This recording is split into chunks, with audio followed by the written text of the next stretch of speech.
Oh, this is Billy Simmons. When I want to spice up my barbecue, I always listen to Chris and Case on the Detroit Lions broadcast show.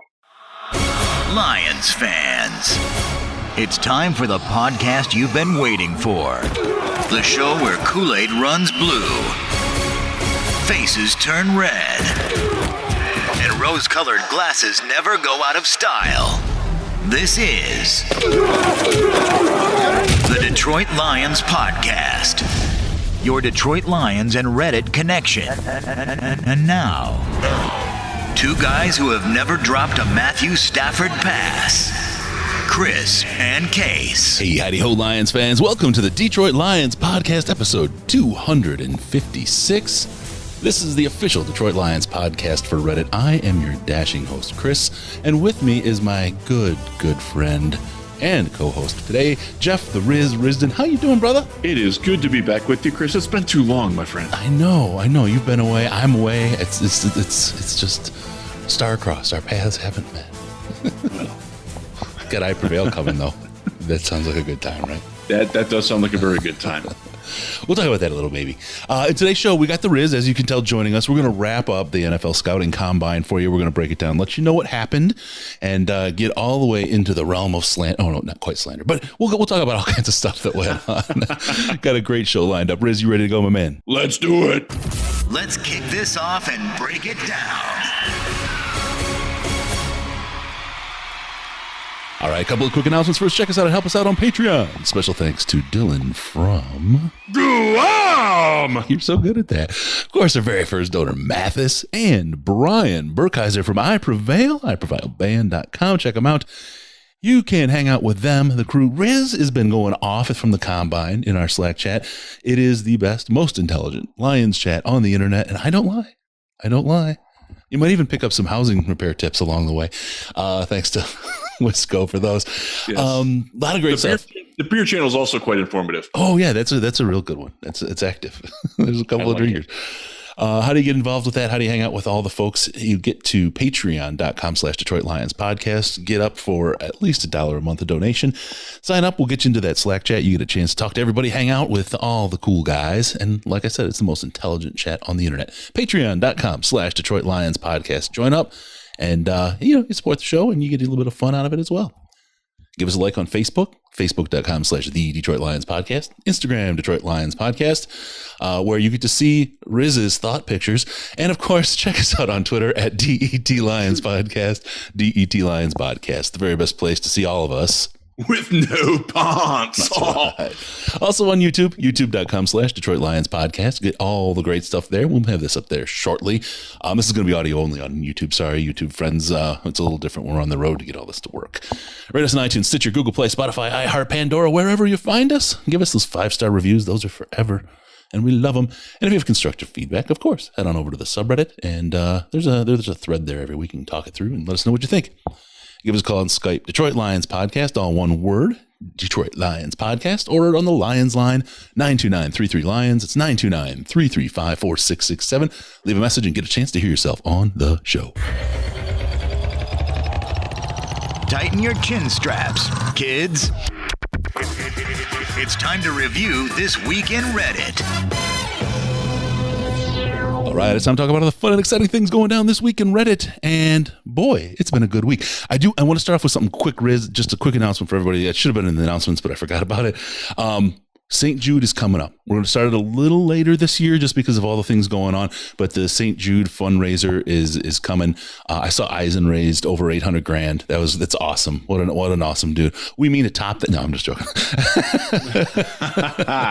We did almost $10,000 last year. Would love to break $10,000 this year. So look out for that. We're going to do the annual fundraiser. We'll get that started here shortly. And also our draft party is coming up. Don't miss that. And have a lot of fun like we do every year. And we'll have a couple special guests and some other cool stuff like we do. All right. The NFL Scouting Combine for 2020. Mr. Jeffery Risdon was there in person, and he said it was the best run combine, and he was so happy that they timed those things for prime time. Right, Riz? Insert the wrong meme. Oh, yeah. Wait, hold on. There you go. Actually, yeah. I should probably just use your favorite. The bullshit. That's the good one. That's my guy right there. I'm going to call him Boris, even though I don't know that that's his name. Boris, because I'm going to relabel it Boris, actually. It was so I've been going to them for a long time now. I think officially this was my 8th or 9th as credentialed meeting. I've been to a few others where I wasn't. I just went down and hung out because it's a 3.5 hour drive for me straight down. I literally turned right out of. Used to be in style. I turn right out of my the subdivision where I live, drive 2 miles, turn left, and then I drive south 260 miles, and I'm at Lucas Oil Stadium. It's like I don't even have to turn. It's a straight shot down US 31. Nice. So it's fun to go down there. It's fun to get caught up. I enjoy the player interviews. I enjoy the coach and GM interviews. But as far as the workouts go, they are really, really secondary to everybody that's there, and that includes the teams that are watching. And that's never been more clear than it was this year when they moved them to prime time. And after about Wednesday afternoon, which is before the workouts, on-field workouts did not start until Thursday night. Excuse me. Yeah. He's got the corona. Yeah. So while he hits that expector, I don't know what he did there. I'm all choked up. Okay, yeah. So like by Wednesday afternoon, at least half of the scouts, like the NFL scouts themselves, were gone because there was no real purpose for them to be there anymore. The coaches were still there, right? For Lions purposes. I saw every single one of their coaching staff in attendance still on Thursday. I left Friday afternoon, shortly after the interview sessions wrapped. So that was the end for me. But the change to primetime, nobody liked it. Nobody. The agents hated it. The players really hated it because keep in mind, the players are up in the morning to do the team interviews. So they are up at we're still on Eastern time in Indiana until this weekend when it switches to Central. When you have daylight savings time, they just stay. And I'm flying back, so I lose another hour. It'll be 4 hour jump. I can't wait. Oh, my pleasure. Oh, yikes. So the players, a lot of them have interviews in the morning at like 9:30 with the team, and then they'll do that, and they'll do 4 to 6 interviews throughout the day with different teams. So then they got to sit around until 9 o'clock at night. In the wide receivers case, it was 9:45 at night before they ever got on the field. It can't be. I can't imagine. That can't be good for you, right? I mean, your body doesn't like that. Nobody works out. Right, exactly. You're there to give your peak athletic performance. And one of the big complaints in the past has been that they try to cram everything in so much, and then the players are like done by like 5 p.m. or 6 p.m. And they'll have dinner with the team, and then they're on their own devices, but they're like, wasting too much time. Well, now they're wasting time in the middle of the day, which is the worst time. Right. Right. From a media standpoint, none of us media are in the drills in Lucas Oil Field. They don't allow anybody in there. They don't allow agents in there anymore either, which is probably a good thing. No friends, family. You cannot watch it. So, well, it's pretty tight in there. I mean, they wouldn't really have room for everybody, I guess. not that cavernous stadium. And by the way, they didn't have the heat on in the stadium Thursday night. Ooh. And it was cold. I can tell you it was cold because I walked from a brewery to the downtown area and back to the brewery. And it was, I'm pretty sure I got frostbite on my ear. It was not pleasant. So normally those of us in the media are watching it all together in this giant cavernous media room at the Indiana Convention Center. There is probably, I want to say there was 684 credentialed media this year. I think I heard that number. And we're all in the same room. It's a giant conference room with tables across. There's closed circuit TVs in there. But because they're running it at night, that's closed off. So we didn't actually get to watch it. In fact, the hotel that I was staying at did not have the NFL network, so I had to find a stream for it. I went out to a bar a couple of nights. Me and my roommate Jared Mueller he's a Browns guy. We went out and watched it a couple times, but it was very different, and it was very off-putting, and nobody liked it. Players didn't like it. The teams really didn't like it. The agents hated it because it made their guys look bad. So The change to prime time was not well received by anybody in Indy, but they're not going to go back on it because the ratings were boffo, man. They killed it. They were up. I want to say it was 145%. Wow. So it ain't going away. And one quick thing before we get into the workouts. Next year will be the last year in Indianapolis for the Combine. They're going to move to Los Angeles once that entire complex out there is complete. Interesting. We heard that was a huge thing for Indiana, for local people in Indianapolis. It's somewhat disappointing, but at the same time, the NFL is building it's essentially like a Disney resort for football out there. Mm-hmm. And they got hotel rooms, they got conference rooms, they got meeting rooms. They got to fill that with something. You better believe that any event that they can have there that's their own is going to be there. Vertical profit integration. Yeah, exactly. It's like if you're Donald Trump and you're having a conference, you have it at a Trump hotel. It's the exact same thing. Yeah. Interesting, because the last 2 years, this year and last, I've been out here in LA for the Combine. I'm like, well, maybe next year it'll line up again, and then I can just drop by after work.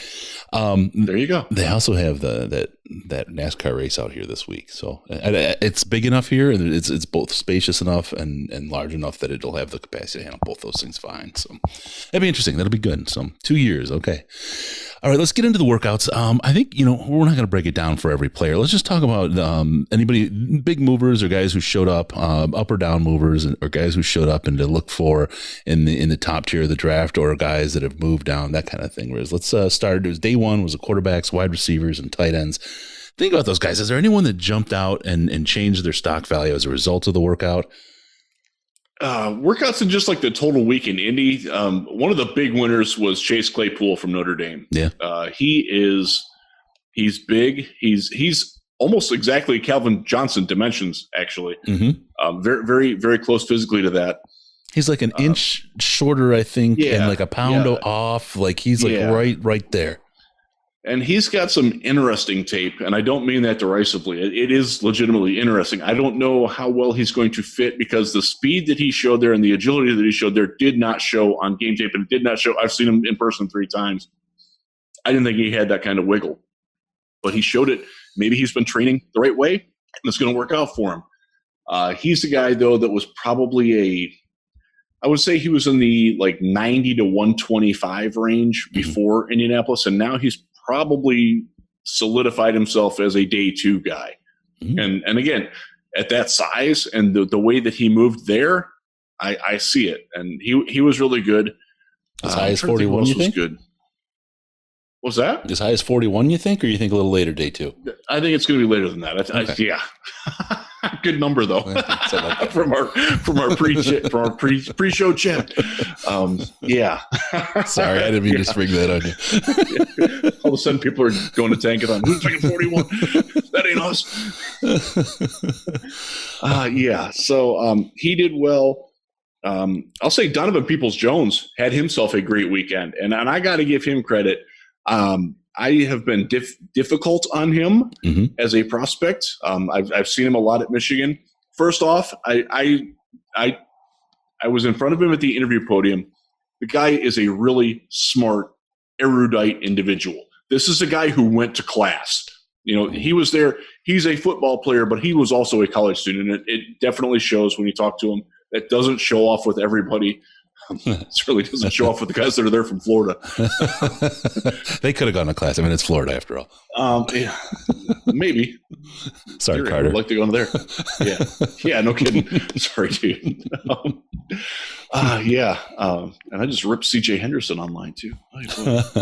Now that's interesting about Donovan Peoples-Jones because I'm a Michigan guy, right? I like my Michigan football. I like my Michigan players in college. I don't like them typically in the NFL, and I'm a extra hard on them in my mind because they are Michigan players.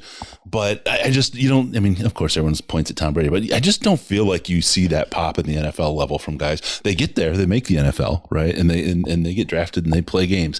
I don't feel like you get that superstar player out of Michigan like you do out of some of these other schools. So it's good to hear of a guy like Donovan Peoples-Jones making that kind of a step up. And yeah, I mean, he had a 44.5-inch vertical, which is ridiculous. Wow. He also had a great broad jump.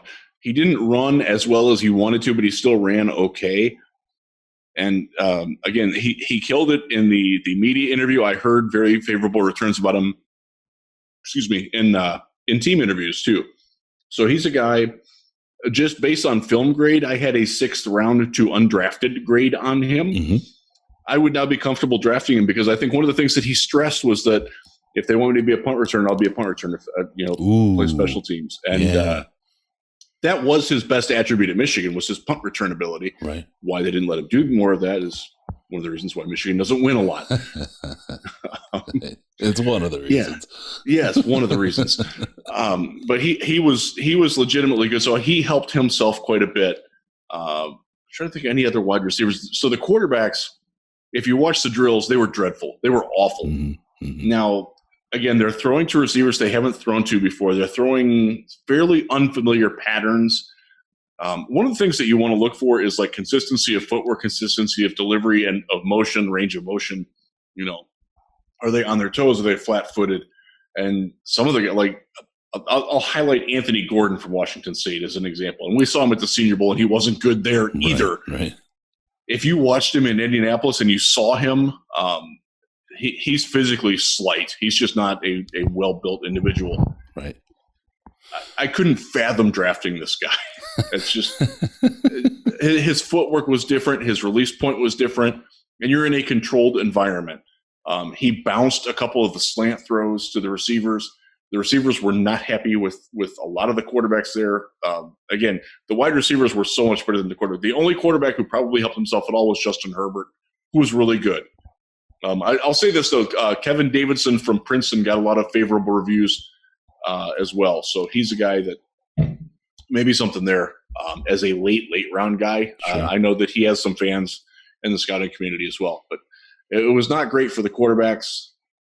We'll see how it goes beyond that. All right. Let me ask really quick about Denzel Mims. I heard a little buzz around him. Yeah. No, he's a good one because, as you know, the Lions rather liked him in Mobile. Yeah, they did. Rather liked him quite a bit. Yeah.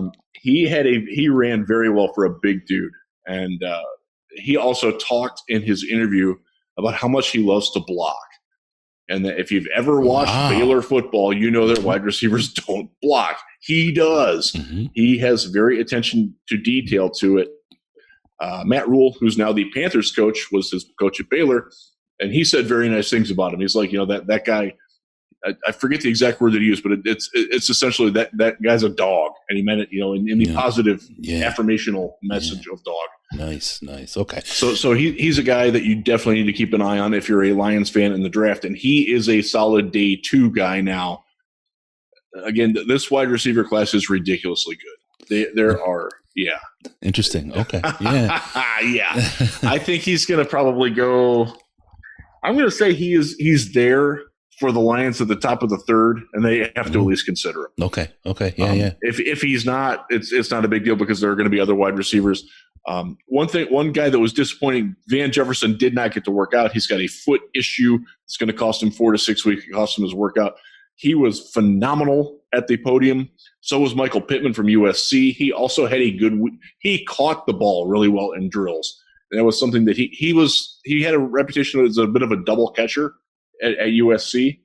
Didn't see any of that in the drills, working with unfamiliar quarterbacks on routes that he hadn't run a lot of. So he's another guy that I tell you what, the thing I loved about him, when you're at your interview podium, you're up there for 15 minutes. Media are coming and going from one to another. Mm-hmm. So you get asked the same question several times. One of the stat questions is, who do you model your game after? He gave a different answer 3 different times when he was asked that question. I'm like, wow, this is a guy, he's not pre-programmed. He's up there thinking. Right. Because a lot of the answers, I don't want to highlight anybody out, but if you if you could change anything, you'd want to figure. There were some dudes that you could clearly see they're like going through like the matrix in their eyes. Like, this is what I need to answer for this question. What's my canned answer for this one? Right. You can tell those guys. Right. He was not one of them, thankfully. Oh man, yeah. No, that's funny. Who was the guy who wanted the larger appendage? I'm trying to remember. That is not a canned answer. That was Trey Adams from Washington. Yep, Trey Adams. Yes, that's right. He's an offensive tackle. He can't play a lick, and he's hurt all the time. He's not going to get drafted, but he had the best answer. Yeah, for sure. And, No and question it was about it. definitely Just Google him, Trey Adams combine interview, and you'll see it. Yeah. He was glorious. obviously not coached in that answer. No. He was so funny. I mean, I love the fact that you look at him, his eyes kind of roll behind his eyelids a little bit as he thinks about it. Well, shit. It's like, should I say it? Should I say it? Then he did it. He it. pulled the trigger. He will forever be a hero in the annals of combine history. All right, so I'm just gonna mention to everyone the reason we're kind of going through this in this way is I've seen some reports. I was unable to watch the combine because of both work and then I get to the hotel and there's no NFL here. I'd pop into the stream when I could, but so I've seen reports, a lot of conversation from the Slack, and I'm just popping with the little things. But Riz is the guy who's there and has all our info. So we're just going to keep going like this. Day 2, Riz, we had running backs, offensive line, and place kickers. I know you spent a lot of time on those place kickers. What's They were there, allegedly, I think. So Prater, he's playing for a contract now, huh? Everything's a risk, right? In all seriousness, do keep in mind the Lions do need a punter because Sam Martin is a free agent and he will not be back. Yeah, that's what I heard. They probably won't pay that punter money for Sam. That's not official, but plan on the Lions having a different punter than Sam Martin, for better and for worse. Yeah. I think it's. You talk about mutual partings. I think that one would be Sam loves Detroit. I'm not sure that he loves the current Lions regime, and I'm not sure that the current Lions regime or some teammates love him back. Yeah. And he always has to sit in that folding chair. They don't even let him sit in the bench. The thing, That's true. The thing. Let's talk about offensive linemen though, because the offensive linemen put on a freaking show. Yeah. Okay. That's Mekhi Becton at 370 pounds, running 5.11 seconds in the 40. That's ridiculous. That's ludicrous speed. That's Dark Helmet going hyperspace right there. That's it's unbelievable. Love your reference. Then you get Tristan Wirfs from Iowa, and he is at 309 pounds. He ran 4.78. His agility drills were off the charts. He had the best. I'm trying to think of what he had the best vertical. He had a vertical at that weight that was better than over half the wide receivers there. Wow. He's got to have some powerful ass knees. Yes. He also broad jumped more than I think every running back but one. Wow. Yeah. Just insane athleticism. We knew that he was one of the Bruce Feldman athletic freaks going into the year. He proved it was true. Yeah. He's a guy, he has a wrestling background. He will be the number 10 pick in the draft. If he's there and the Browns are picking at 10, put him in there. But he stood out. There's a lot of really just amazing performances by offensive linemen. They as a group put on a show. I'll talk about a guy, Shane Lemieux from Oregon, who's a guy that I really like for the Lions in the middle rounds. One of the things that came out, he was a all-district triple jumper in high school. He's a guard. The athleticism that some of these guys have is it's crazy. Oh my God. It's just, it blows my mind. Like, how far have we come and as far as player athleticism in just 10 years or 20 years? Yeah. Think back, I mean, in the 90s when we were watching football, when they had the big shoulder pads that we laugh so hard about now when we see them. Those guys, right? We thought they were remember the old Boss Bailey shoulder pads were like way the heck up. Those guys were great athletes of the day, but nothing like this. Never would have imagined the world would. And that is not training that you can accomplish in the 6 to 8 weeks between the end of your football season and the combine. That's natural. I mean, you got something that they can refine it. The biggest thing that they do in training is teach you proper technique and form, specifically on the 40 and your agility drills, but also like some of the little cheats, like when you're getting measured to do your vertical, you drop your shoulder a little bit and you don't put your hand up like stiff. So you're getting an extra couple of inches when you jump because you're already like softening it a little bit. Right. But everybody sort of assumes those. But the offensive line class, my goodness, they were unbelievably athletic. And it really showed to the guys who weren't. That also was true of the defensive linemen, which we'll get to in a minute too. And one of them in specific, we'll probably have to talk about a little bit. Yeah. There's a lot of talk there. All right. Any of the running backs you want to talk about? And then if there's anyone of any of those three positions you think took a real header? Zach Moss did not run as well as we hoped speed-wise, but everything else he's good. I will tell you right now, it is my belief that he is the Detroit Lions target if they're going for a running back in this draft. I don't know where. He's probably a 4th or 5th round guy. Mm-hmm. I would be absolutely flabbergasted if they even considered taking a running back before that. And I will stand. People in the Slack know this. I have said for a long time I do not expect a first-round running back. I will be shocked if there's a running back that's off the board before the Lions pick in the second round. Yeah, I was going to the first 2 or 3 picks. I was going to bring that up. The supply and demand of running back. There is so much more supply than demand, and like guys like Jonathan Taylor, he had a good weekend. He's probably going to be. He won't be the first running back. I'm going to guess that DeAndre Swift is probably the first running back. I'll give you a running back that had a great weekend. Cam Akers from Florida State. Phenomenal workout. And a guy who has some pretty impressive tape to back it up. I hadn't actually seen much of him until we were sitting in the hotel room one night. We're like who's this guy? Because he did really well that day. Like, well, let's watch a little tape on him. So we watched, I think it was like 2 games for sure. We watched Clemson. We watched Syracuse one year, and we watched Pittsburgh. He's legit. He's really good. A guy that if he's there and the Lions are still looking at the running backs in that early day 3 range, he's somebody to certainly consider. But I think he probably priced himself out of that. But again, the running back class, you got you guys at the top: DeAndre Swift, Jonathan Taylor, J.K. Dobbins. It's going to be dealer's choice on that, and some teams will have one guy first, another guy 5th. I don't think any of them go in the top 40, maybe even top 50. Wow. And that was very, very much the reaffirmation that I got in Indianapolis and talking to people from teams to media to scouts. There's just not a demand for it at all. Yeah. And it's funny because the running back, it's lost value because it's really come down to how many times they took the ball, right? Because it's getting pretty well known that basically everyone's got a clock and every carry is winding that clock down. And they're almost, and I hate to say it this way, and it might sound flip, but I don't mean it that way.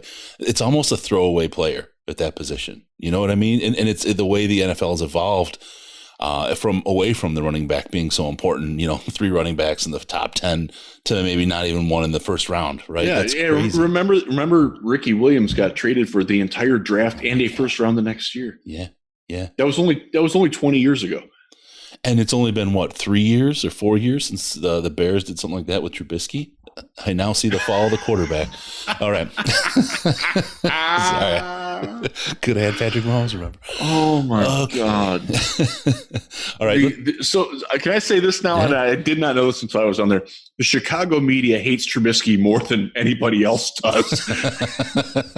like they feel about him the way that certain hosts on 97.1 apparently feel about Matthew Stafford. But it's like magnified to 1,000. Did you see the Matthew Stafford news, by the way, that his back is fine? He's fine. He's expecting child number 4, which is a good indication that his back is fine. And they don't want to trade. They shut that rumor down. No. But did you notice in that post, Hunty wasn't there? Now the rumor is, and these streets are telling me, that Hunty wants to trade out of Detroit. Just going to take the whole family with him. Wow. Yeah. So be careful. Shocking. We could lose our quarterback that way. So can I talk about Michael Silver here for a second? The guy who stated that falsehood and then turned it around. Yes. Go. Yes. Because I got a text from somebody who watched Stafford's agent, Tom Condon, approach Mike Silver in one of the fine establishments in downtown Indianapolis and like browbeat him like angrily, like quit making shit up about my guy. Nice. Yes. And I also heard that secondhand from another person who said that was like the talk, like Condon's like, enough of your BS, and so So Silver's going to be up for the Omar Kelly Lifetime Achievement Award in the dummies. So remember, this is the guy who emphatically stated that Richard Sherman or that Baker Mayfield didn't shake Richard Sherman's hand, even though it was on video that he did. Right. And Sherman's like, yeah, my bad. And Silver's like, no, they didn't shake. Like the guy, I don't want to dog him because I have used him on occasion to help open doors. He's been nice to me. Mm-hmm. We have a good mutual friend. But man, he's way off the reservation on this, and it pisses me off that there are people in the Detroit media, not anybody that I would ever associate with, not anybody that you would ever hear me talk about, but took him at his word at gospel. Yeah. And then when it came out that he did it, didn't say boo. That bugs me, and it should bug you too. Absolutely, and that's what these dummy awards are going to be. The dummies, right? They're the dumb Fs yes. of the media. And they're coming out. We're going to do it probably June-ish, maybe during the little break. And we have the dummies, and of course the top award is the Omar Kelly Lifetime Achievement of Dumb Effery. But we will be tough. Yeah. I did see Omar down there. Didn't talk to him. Oh, yeah. So anyway, that'll be coming, and we'll give a guy like this a chance because you're absolutely right that the lack of retraction, right? It's always the headline. Spill the headline and then walk away from it and act like nothing happened. And what do they say? To Silver's credit, he did walk it back. Absolutely. He did. Yep. But there were a lot of people who ran with his initial story and never walked it back. Exactly. And that's shameful. If you follow those people, get on them and tell them that it's shameful, or stop consuming their product. And that's, I think, part of the problem with the news cycle and the way it's set up today. While the barrier to entry is really low, and that's great, so much is generated where people just write stories off of a tweet, right? Because you have to get stories out and you have to click, and sometimes things aren't happening. So let me just put something together off of a tweet so I can meet my deadlines for the day. But then that's how you get this kind of garbage out there. And if you're going to do that, that's fine, but you got to die by the sword as well and fall on it when you put out a story about a lie and act it as if it was true. All right. You know where you're never going to get lied to, Riz? Where? Amazon. And we all shop there. But you're going to do it a little differently now because you want to support the show. Go to amazon.detroitlionspodcast.com, amazon.detroitlionspodcast.com. I'm going right now. You go, get your Prime. Don't forget about your Prime. You get that set up. You can have all those great movies and shows and originals that they create. You can order all your gifts and stuff around the house, all that. Amazon.detroitlionspodcast.com takes you right to the website, and they give us a kickback from everything you buy. Keep it out of Bezos, that greedy old bugger's pocket. If he's not getting hair plugs with that money, he doesn't deserve any more. So Amazon.DetroitLionsPodcast.com. Help out your good friends at the Detroit Lions Podcast by doing something you were going to do anyway. All right. As Riz gets his shopping done for the day, going to head over to the next positions, defensive line, linebackers. This was some interesting stuff out there, and it has generated a ton of conversation in the Slack and all around the Lions media sphere, isn't it? Yes, it has. And it all centers around Derrick Brown, who a lot of people think is a candidate for the third overall pick. That was probably pushing it even before Indianapolis, honestly. I think he is one of those players where if that mythical white whale of a trade from 3 down to 5 or 6 or 7 comes about, he was much more in play then. Right. I'm not sure that's going to be the case anymore. That's what I'm hearing. Yeah. He apparently, how do you say it? Because I wasn't there. I'm hearing this secondhand. Let's just say that his interviews were with the teams were not well received. I stood in front of his media podium for like 10 minutes. He was fine. He's okay. Mm-hmm. Kind of quiet, kind of unassuming. But that's not necessarily a bad thing. Sure. But the word was that his team interviews were not what they should have been. And then he went out and had the worst 3-cone time of any player in Indianapolis in history. When you play defensive tackle for the Lions, you're going to be moving around a lot. Mm-hmm. You're going to be attacking different gaps. You're going to be holding different gaps. One of the things you have to be able to do is to be quick on your feet. 3-cone agility is the epitome of measuring your foot quickness. And he was worse than offensive linemen who weighed, 40 pounds more, who were never going to sniff in the NFL, especially when you watch like the Davis brothers from Nebraska. They are big, giant dudes, and they moved really well. They're twins. Mm-hmm. Khalil's the better one, by the way. And I don't think either of them is going to be in the Lions uniform either, but you never know. They're day 3 guys. But Brown just the buzz around him is not in NFL circles what it is in fan circles, and specifically Lions fans circles. Mm-hmm. I don't think he's a top 10 pick after Indy. I really don't. I think he's going to be one of those guys that you're looking at it, and he's going to be up there as Mel Kiper's best player available for a while. I mean, it wouldn't surprise me if he's still there at 20, quite honestly. Wow. Kind of like Arouarier fell. I mean, he was one of those guys that, why did he fall? Why still haven't figured that one out? Yeah, and I still haven't heard that either. I know people were talking about in the Slack today. I don't know. Yeah. I've never heard a good reason why. Yeah. That's nuts. Because he looked good. I don't think that the NFL is nearly as interested in him as a lot of people want them to be. Yeah. I will say that I absolutely believe Javon Kinlaw will be drafted before him.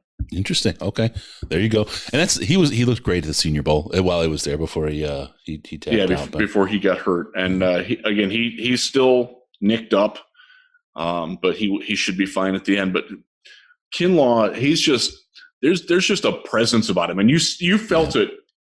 He's got that it factor. Yeah. It was there. I'll equate it to a guy. This will seem like a weird comparison. He's got the same presence to him that J.J. Watt has. People are just like naturally drawn to him. I see that. Exactly. I mean, they're different players. They're obviously from very different backgrounds, but just that, J.J. Watt is one of those guys. He's relentlessly pursuing greatness all the time. That's all he's about, especially early in his career. Right. And you get that sense, and that's the reputation that Kinlaw has. So I think he's probably going to be. Again, I don't think he's necessarily a very good scheme fit for what the Lions want. I don't think he's going to go 3 overall, anyways. But based on the way that the offensive line performed and some of the receivers performed, I think you're going to see those defensive linemen bug down a little bit. Quite honestly, let me bring up another name that a lot of people have been talking about with the kind of tumble of Brown here in people's draft boards and thinking. Isaiah Simmons, your favorite, has suddenly popped up all over the place, and he had a phenomenal workout. Yes, unbelievable. Yes, he did, and there's a lot of one of the best ever. Unbelievable. Yeah. So where's your head at now, Riz? I know you were like jack of all trades, master of none. Now, no, pretty good. I think the big. As I've said, so Bryce Rossler and I have had a very extensive conversation in Twitter DMs about this. He'll vouch for that. Hi, Bryce. My comparison for him is he's Brian Urlacher. You want him as your Mike in a Tampa 2 defense. He is absolutely perfect for it. And like Urlacher, he's a converted safety who moves up because he's simply too big to play safety. Mm-hmm. He is too big to play safety in the NFL, even in spot duty. One of the issues that you have, and this is straight from an NFC South coach that we talked to. There were 3 other people in the conversation. They will vouch for it. On Wednesday night, he's too tall out in space. He will not be able to catch the Cole Beasley was the guy who this coach brought up. That guy will never catch Cole Beasley because he's too high up. It seems strange to talk about the Buffalo Bills number 4 receiver, but that's the way the NFL feels about it. So he's going to be a linebacker. Mm-hmm. Off-ball linebacker is the least important position on your defense. Right. I know Lions fans will sternly disagree with that, but that's just not unless you've got Bobby Wagner or Luke Kuechly. It's not an impact position. Or Isaiah Simmons. It is certainly not an impact position in Patricia's defense. So he is a very good player. I don't think that he fits with what the Lions do.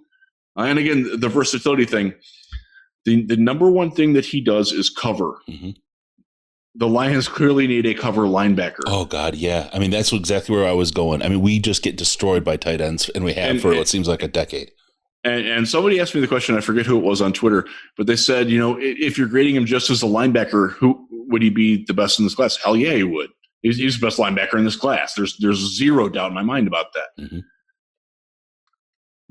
But again, there's the but.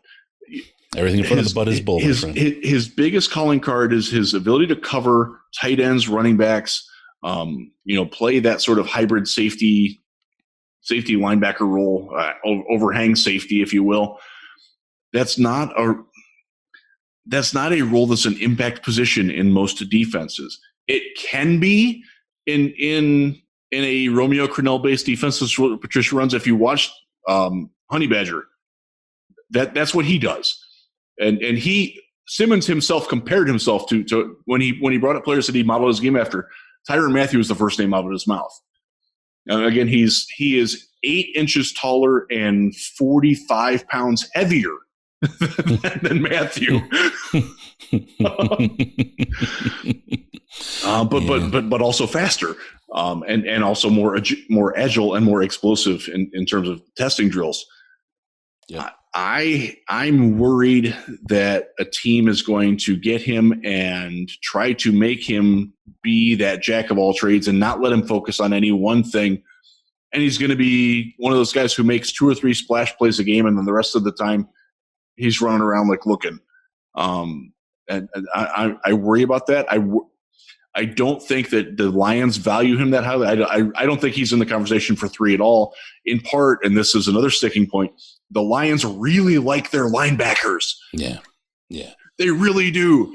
I know fans don't agree with it, and I don't agree with it either. They really like Tavai, and I can see why. Mm-hmm. They gave Christian Jones an extension. It's not a big one, but it was enough that okay, he's going to be here. They still talk up Jared Davis behind the scenes a lot. They still see something there. They like Devon Kennard, and by the way, I happen to like Devon Kennard a lot. Right. And that is probably in the Lions defense, the position that Simmons would most play.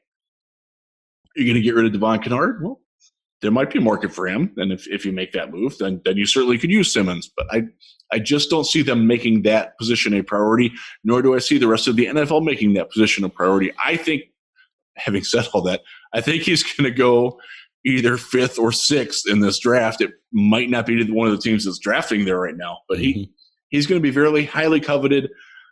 I will never be that high on him. I think he's going to be a very good player, but I don't see the positional value there. There are many other guys that I would take if I was any team. He would not be a top 10 pick for me. Sure. All right. Again, I know there's a lot of people that disagree with that, but that's my unpopular opinion. So there you go. More you know, Jeff Risdon. So yeah, we'll see how Simmons turns out. But yeah, I don't see him going at 3. I just don't see him winding up where we're at. Let's get to this last position because this is one that's particularly interesting. We've talked a lot about it. And I'll start out. It's about the defensive backs. They were out. And this is on defensive back day. I was busy like crazy, but I had a chance. Pulled out my phone, started watching the stream, and literally there was two drills, and then Okudah comes up, and he hits the ground hard, and he taps out. I'm like, I'm turning it off. I am not going to take a chance with my jinx here to get a possible Lions draft pick messed up at the combine.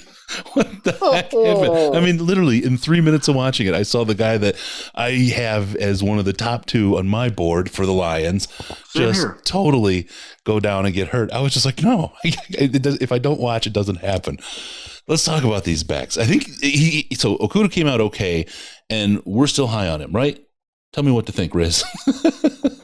He's the second best player in this draft after Chase Young. I agree. And he is so far ahead of any other cornerback in this draft that it makes it worth it. He will probably, I'm not done grading it, he will probably be the only cornerback I would take in the first round. But didn't they say after his interview that he's just stupid? He's as dumb as a brick. Isn't that what they said? I have not heard that, Chris. I know. How dare you blaspheme? Actually, the word is it was the opposite, right? He was awesome. Yes. He was absolutely awesome. He's another one. He clearly went to class. Yes. My line that I've said on him for months now is very true. He is a much better player than Denzel Ward, who went number 4 overall to the Browns and made the Pro Bowl as a rookie and was really good. Okudah is so much better than him. he might be the best cornerback prospect I've seen. Yeah. Why ever? Really? Wow. Yeah. Wow. Yeah. I love him too. Did you see how smooth I've his been hips watching were? guys since 2004 professionally. If he's not 1, he's 1A. Yeah, he looks absolutely fabulous. And in that same vein, you got someone like Darius Slay tweeting, maybe it's time to find out what kind of job I can get with this college degree, right? Right. Well, yeah. At least Okudah went to class. But no, I still love you, Darius. I love him. I love him to death. I want to live. So Okudah, if he goes at 3, I would absolutely have no problem with that at all. None at all. Yeah. Yeah, that's kind of where I'm at, and it's like we talked about it on a previous show. The worst thing that could happen to me is that it comes to number 3. We're sitting there, and Chase Young drops to us. Not because I don't want Chase Young, right? Because you have to take Chase Young if he's there. That's it. But I love me some Okudah, and I think he really stabilizes a team in a position that needs it for a long time on a rookie cornerback, have a lockdown number 1 and across from Slay, right? With Slay, with a year of instruction from Slay as well. I just think this is like an ideal circumstance. And I feel like it's passing on Aaron Donald when you've got Sue and Fairley about to leave and you're not thinking about that. That's just kind of where my head's at with Okudah. Yeah. By the way, I do think that Slay would embrace having Jeff Okudah across from him. I do too. It's going to make him look better. Exactly, and Slay's in is in a I have to perform year, right? Yes, he's absolutely he is going to be on the wrong side of 30. He had a down year last year. He's got an opportunity now to be a king in the locker room as a mentor and show all the stuff that he brings to a locker room as a now veteran kind of player, right? And he needs to build that rep for that. And then he needs to go out and prove that he hasn't lost a step and that he still has it on the field. This should be an amazing year for Darius Slay. I think this is going to be one of the best years we get out of him. And having him there to help Okudah in the same way, this only bodes absolutely wonderfully for the Lions because, as we've talked about, with this Patricia defense, the corners are the key position that everything else is based around. And to have those 2 guys out there, it makes up for a whole lot of the holes that we have, including some of that defensive line stuff we got going on right now. Absolutely. I'm with you on that. And I'm with you on your thoughts on Darius there too. Well said. No, thank you. Thank you very much. All right. We're fanatics about it, and you should be too. Go get ready. Get your jerseys. You want your Lions jerseys. You want your Red Wings sweaters. You need your basketball hoops. Coming up to baseball time here, right? We got all kinds of stuff going on. You can get all that kind of great stuff. Memorabilia, jerseys, shirts. You can get the underwear, the socks, the bikinis, the whole thing. And all you got to do is go to fanatics.detroitlionspodcast.com. They give us a kickback when you go there. Take a little money out of their pocket, put in your best friends of the podcast, and help us keep the show rolling. Fanatics.detroitlionspodcast.com. Anytime you get your gear, head on over that way. It'll take you right to the site and help the podcast out by doing something you were going to do anyway, right? That's the line. All right, let's talk about it really quick now. A couple things here, Riz. Who are the Lions high on? When we walk out of there, who are the guys that you think that they have actually got little red circles around their names? I think Okudah is certainly one of them. Denzel Mims, we talked about him a little bit. Mm-hmm. I'm trying to think of who else. I think they like Zach Baun, the linebacker from Wisconsin, who is going to be an off-ball linebacker in the NFL.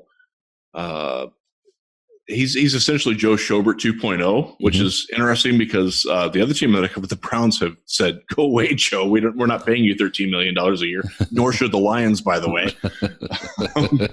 But he's an interesting one because he fits that profile.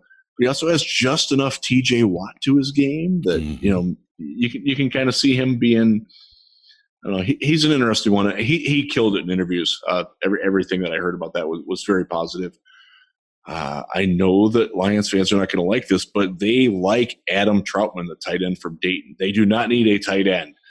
Everybody loves Troutman. Everybody loves him. Yes. He's a guy to like. He's got and he's got a great story, right? I mean, how can you not love him? And we went drinking with some of his teammates in Mobile. That was awesome. They were good guys. They were good guys. They were like, so what do you think of him? Right? They were like, what do you think? They were like interested. They were cool guys, man. They were group of friends. They had good hair too. They must have good God, brothers. they did. They really. Yeah. Ooh, the hair genes in Ohio. Yeah, I'm trying to think of who else. So I heard this through another Detroit media member that, and I happen to like this guy a lot, so that's why I remember it. Noah Igbinogene, the cornerback from Auburn. He's a greenhorn. He's only been a cornerback for two or three seasons. He's another very good athlete. There's a lot of upside with him, and he's a guy that I could see if he's there in the second round and they have addressed their pass rush needs in the first round, I can absolutely see them taking him in the second round. He will be my number 2 corner. I've caught up on some of the tape of him. He's really good. Interesting. He's like a jaguar, just like stealthy, but then pounces. Like he's not in the screen, and then all of a sudden, oh my God, he's there. Let's kill. Yeah. I like that. Biting the poor tapir on the neck. I can see him being of significant interest. Defensive line wise, film there. Go ahead. They need defensive linemen. I think they're going to be looking at some defensive. I think they're going to be looking at some free agents. Probably not necessarily top tier guys. DJ Reader is a guy that if the Texans let him go, and I don't know how they're going to be able to afford him to keep him, he is absolutely a priority because he's played the Deshaun Hand position in their defense and done it very well. Interesting. Okay. So he's one. I don't think they're in on Clowney. As far as free agents, Yannick Ngakoue, his news sort of broke today as we're recording this. It's Monday. That he's not going to play for the Jaguars again. They are going to franchise tag. They're doing that with the intent that the Texans did a year ago of tagging him to trade him. He's an interesting one, and if the Lions are trading Darius Slay, straight up trade for Ngakoue doesn't quite mesh, but it's not that far off. And that would be an interesting one because the Jaguars are in serious cap hell. They have to cut A.J. Bouye, who should be in Detroit, should be a priority for Detroit at cornerback because they can't afford to pay all these people. They're cutting Marcel Darius, who is Derrick Brown, 8 years later? I think he was the number 3 pick in the 11 draft or 12 draft. Right. And by the way, has not been near worth that, even though he's been a good player. And that is not lost on the Lions either, by the way. Right. All right. So I think that's that you're looking at that. I've heard that they're going to be in on Chris Harris. I've heard they're going to be in on Ronald Darby in free agency. They will be looking at possibly upgrading the backup quarterback position. That is not an indictment of Blau, but I think that they are interested in seeing what other options are out there. And Jeff Driscoll is not one of them. Yeah, you have to. You always have to keep. That's good. I don't think it will come via the draft, though. I think it would be a veteran. Okay, interesting. All right. Last one. I want to hit you up really quick. What about any rumors, innuendo, slander, or your favorite story from Indy this year? Trying to think what my favorite story. So I didn't, again, because the workouts were at night, like the NFL guys weren't out that much. They were either hitting it hard during the day. So one thing that happens, normally we're all at the JW Marriott, which is like the kind of the host hotel. It's a nice classy joint. There's a bar in there called High Velocity, and that is where the NFL kind of hang out. Is that where the one that's all glass, like all kinds of glass? Okay, yeah, I stayed there once. It's a nice hotel. Yeah, it's very nice. But this year, everybody moved to like the more downtown upscale area, which is like, everybody goes to St. Elmo's. I went to St. Elmo's this year twice, actually. I only ate there once, but that was fun. The Jerry Jones bus was parked out there, but everybody moved to Prime 47, which is a very upscale steakhouse with ridiculously overpriced appetizers, which I enjoyed. $37 for like 4 Bang Bang shrimp. Come on. Wow, that is ridiculously overpriced. Yeah. Thank you, PFF Mike Renner, for helping me out with that. Good dude. He's the one who was on The Bachelor. He's a good dude. But everybody wound up there. So there was one night, and I was not there, but I got a text from a friend at about 1:45 in the morning. He's like, "Oh, Matt Patricia just walked in here," and he was all excited about it. He's a Lions fan, even though he does work for another NFL team. That's sort of thing that I don't think people appreciate. a lot of these guys who work for teams, like grew up fans of other teams, would love to be parts of other teams. Right. We know this from Jim Nagy, Senior Bowl director. He's a Lions fan. Huge Lions fan. Yeah. He is. And he's a great guy. He is truly of that Michigan DNA. You know what I mean? Yeah, he's just a genuinely good. I did not. Jim was there. I didn't cross paths with him there. One of the things of interest and why this person was so excited was because Patricia was there eating with Mike Vrabel. That was their table. So he knew my story that I wanted Vrabel. You all know that. Yeah. I wanted Mike Vrabel to be the coach of the Lions. It didn't happen. Oh, yeah. He's doing a very good job with the Tennessee Titans. So that was of interest to me. And the Patriot X's really do only hang out with the Patriot X's there. So like the Falcons, Titans, Texans, and Lions guys, that's predominantly who the ex-Lions or ex-Patriots people are. The Patriots people they're nowhere to be seen. Right. In fact, I don't even think Belichick was there. I think the rumor was that he flew out Wednesday afternoon to go to watch some dude at Middle Tennessee work out. I don't know that, but right. It's nuts. That's nuts. But it's very interesting. Just from an interviewing standpoint, I know that the Lions had Corey Undlin was very involved in the interviewing of players. Okay. And that's not something that Paul Pasqualoni was. Paul Pasqualoni was like with the guy sitting in the corner watching the interview, right, where Undlin is like actively involved in the interview. So that was one thing that I took away from it. As far as like great stories, I mean, we didn't really see anything crazy. It was so cold. Oh my God. It was rough. One thing from the tweet up. I went to the Peter King tweet up at Sun King Brewery. I'll give them a free plug because their beer's really good. He had a panel there of several guys, media guys, my USA Today colleague Doug Farrar being one of them. Doug's a really good dude, by the way. First time I'd ever met him in person, and I had a really good time hanging out with him. They asked what team was poised the most to fall. And 4 of the 6 panelists said the Chicago Bears. Well, at least it's not they're not fall. That good to begin with. I can't stress to you how big of a joke Trubisky is to media people. Wow. Like not Detroit people and not even Chicago people, but like national. They're like, the Bears are Andy Dalton away from being Super Bowl contenders. And there's a lot of chatter that they will get Andy Dalton. Yeah, I've heard that, and are actually willing to pay. I think he's due $17.8 million this year. Like if that's what it takes to get him, they might actually do that. That was one of the hot rumors, is that Andy Dalton will be the starting quarterback if their GM is man enough to fall on his own sword and admit that he made a mistake. How does their salary cap work with that? I don't know, because they just paid Eddie Jackson. They got other mouths to feed. Yeah. Oh my God. That's. I hope they do it. Because they will be. That's like the curse of the century right there. They will be. It will take them forever to dig out of that.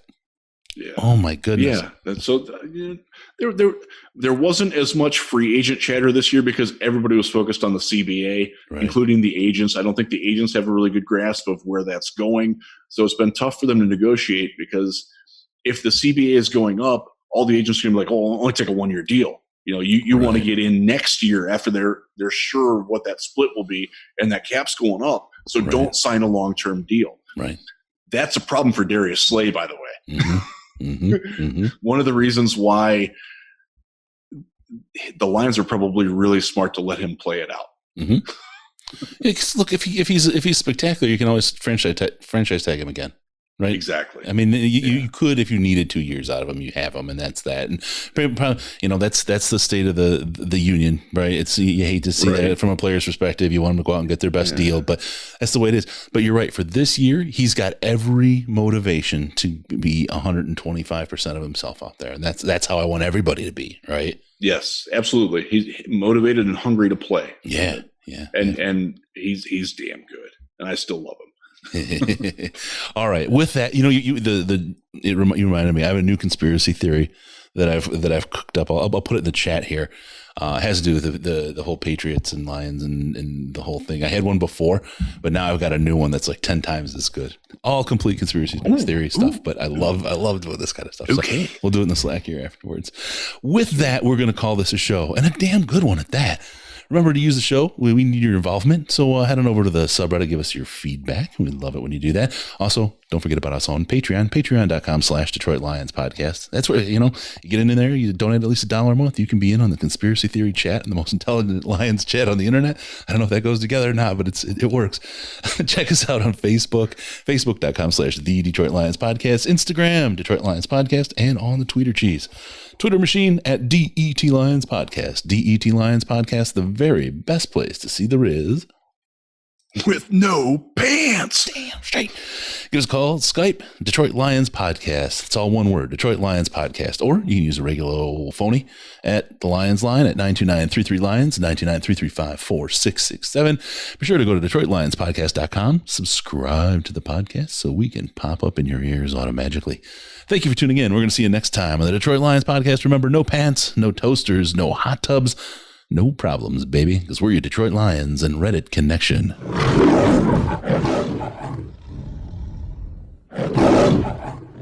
Final seconds winding down, and look at that. How big is that? Chris and Case out of time. Pack the bag, start the plane. This